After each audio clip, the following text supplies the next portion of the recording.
Good morning everyone, কেমন আছো সবাই? আশা করি সবাই খুব ভালো আছো, আমিও ভালো আছি। ওয়েলকাম টু সুরিজ ব্লগ। তো এখন ঘড়িতে বাজছে 10:30। সকালবেলা ঘুম থেকে উঠেছি আজকে অনেক সকালে। বাবিনের স্কুলে একটু দরকার ছিল, তো স্কুলে গেছিলাম। তারপর স্কুল থেকে এসে যাবতীয় কাজবাজ করলাম, হাজব্যান্ডকে টিফিন গুছিয়ে দিলাম, উনি অফিস চলে গেল, আর ঘরে যাবতীয় কাজবাজ হয়ে গেল। স্নান করলাম, আজকে বৃহস্পতিবার, পুজো টুজো দিতে দেরি হয়, পুজোটাও দিলাম। দিয়ে নিয়ে এই সমস্ত কিছু গুছিয়ে নিয়ে বাবিন একটু আগে ঘুম থেকে উঠেছে, তোকেও স্নান টান করে ফ্রেশ করিয়ে দিয়েছি। এখন ওর টিফিন খাবার আবদারে হচ্ছে পরোটা আর আলু ভাজা। একটা সানডেতে ওর পাপা আলু ভাজা দিয়ে পরোটা ওকে দিয়েছিল খেতে, ওর সেদিন থেকেই ওর আলু ভাজার সাথে পরোটাটা ফেভারিট হয়ে গেছে।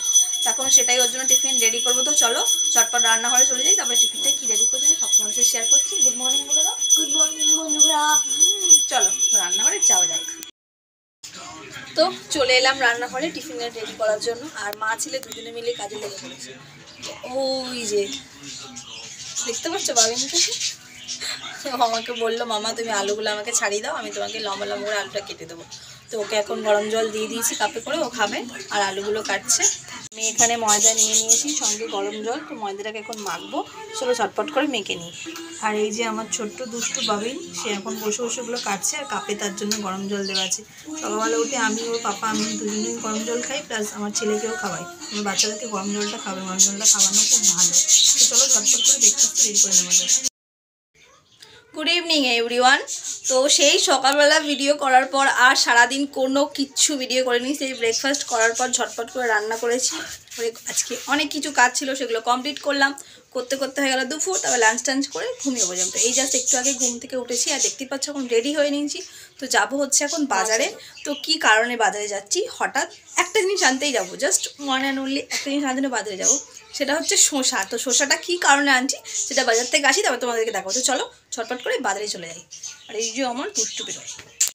তো চলে এলাম বাজারে, আর বাজারে এখন গেলেই মনটা ভালো হয়ে যায়। চারিদিকে এত রকমের সবজি না, যা কি বলবো। তো এই যে বাজার থেকে নিয়ে চলে এসেছি শসা। আর শসাটা কী কারণে এনেছি তো চলো তোমাদেরকে দেখাই। তো এই যে মিস্টার হালদার অফিস থেকে ফেরার সময় আবার একদিন আগেও নিয়ে এসেছিলো, আমি তোমাকে দেখিয়েছিলাম তোমাদেরকে এরকম আরেকদিন।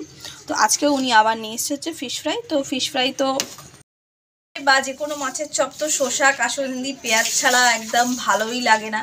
তো সেই কারণে উনি বললো তুমি যাও, আমি প্রচণ্ড টায়ার্ড, আমি এখন আর যাবো না শসা আনতে। তো আমাকেই ঝটপট করে রেডি হয়ে বেরোতে হলো বাজারে। তো চটপট করে শসাটা নিয়ে চলাম। তো এখন চলো চটপট করে ফিশ ফ্রাইগুলো ভাজা যাক।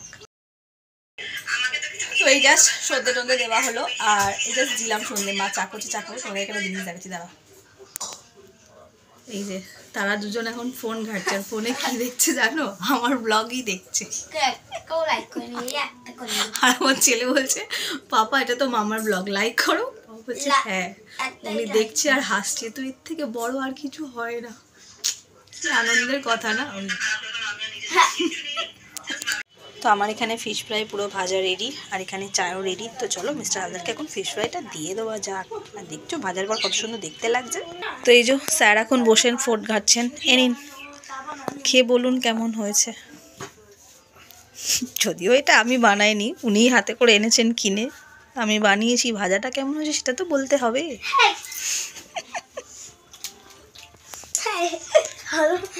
প্রচণ্ড গরম। তো চলো উনি খাক আর আমিও চাটা ফিনিশ করে নিই।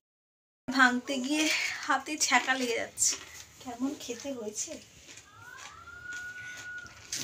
আমি যদি হাতে করে বানাতাম তাহলে কি বলতে তখন, বলো। তো এই যে ফিশ ফ্রাই ভাজতে দিয়ে দিয়েছি, সবাইকে ভেজে দেওয়া হয়ে গেছে। তো এটা হচ্ছে এবার আমার পালা। আমার একটু কাজ ছিল, তো সেগুলো কমপ্লিট করছিলাম, তো সেই জন্য আমি একটু দেরি করেই খাচ্ছি। তো চলো ফিশ ফ্রাইটা টিশ ফ্রাই খাবার পর এবার হচ্ছে আর কি রাত্রির ডিনারের পালা। তো ডিনারে হবে রুটি আর দেখি একটু আলু টালু ভাজবো। তো আজকে সিম্পল খাওয়া দাওয়া। শরীরটা ভালো নেই, আমার মনে হচ্ছে জ্বর টর আসবে, একটু গা ব্যথা করছে। আর বাবিনের তো দুদিন আগে থেকে একটু সর্দিটা লেগেছে, তাও একটু মেডিসিন দিয়েছিলাম, এখন মোটামুটি একটু সুস্থ আছে।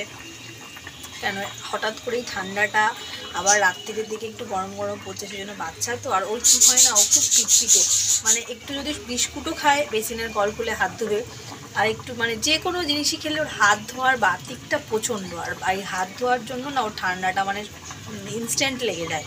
তো এরকমই ব্যাপার। তোমাদের বাড়িতে যদি বাচ্চা কাছে থাকে এরকম 14 বার হাত ধোয়, আমাকে কিন্তু কমেন্টে জানিয়ে কারা কারা এরকম করে। তো এখানে দেখো আমি পাউডার দুধ আর কি জলের মধ্যে গুলে নিয়ে এখানে দুধটাকে আমি ঠান্ডা করছি। তোমরা ভাবছো দুধটাকে আমি এইভাবে কেন ঠান্ডা করছি।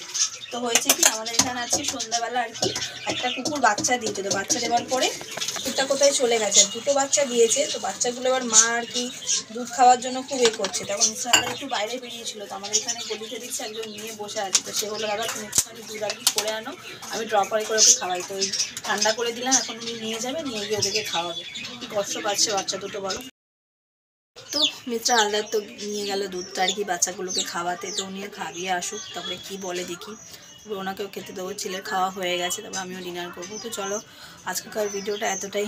তো ভিডিওটা ভালো লেগে থাকে তো লাইক কমেন্ট শেয়ার সাবস্ক্রাইব করবে। সবাই সুস্থ থাকবে, ভালো থাকবে, দেখা হবে কালকে। আর আশেপাশে এরকম কোনো দুস্থ প্রাণী থাকলে তাদের প্রতি অবশ্যই সাহায্য করো। আমার শুনে এতটা খারাপ লাগছে না যে মানে বাচ্চাগুলো মানে খাওয়ার জন্য কেমন করছে। তো যাই হোক, চলো কি আর করা যাবে, দেখা হবে কালকে। Bye, good night. তো এই হচ্ছে সেই পাপি দুটো, আর এখানে একজন ভাই আর কি পাপিগুলোকে ধরে রেখেছে, আর মিস্টার হালদার এখানে খাইয়ে দিচ্ছে। তো দেখো কীভাবে বাচ্চাগুলো মানে আর কি করছে। দুটো বাচ্চা আছে, তো এক সাইডে একটা শোয়ানো আছে, অলরেডি খাওয়ানো হয়ে গেছে আমাকে বললো।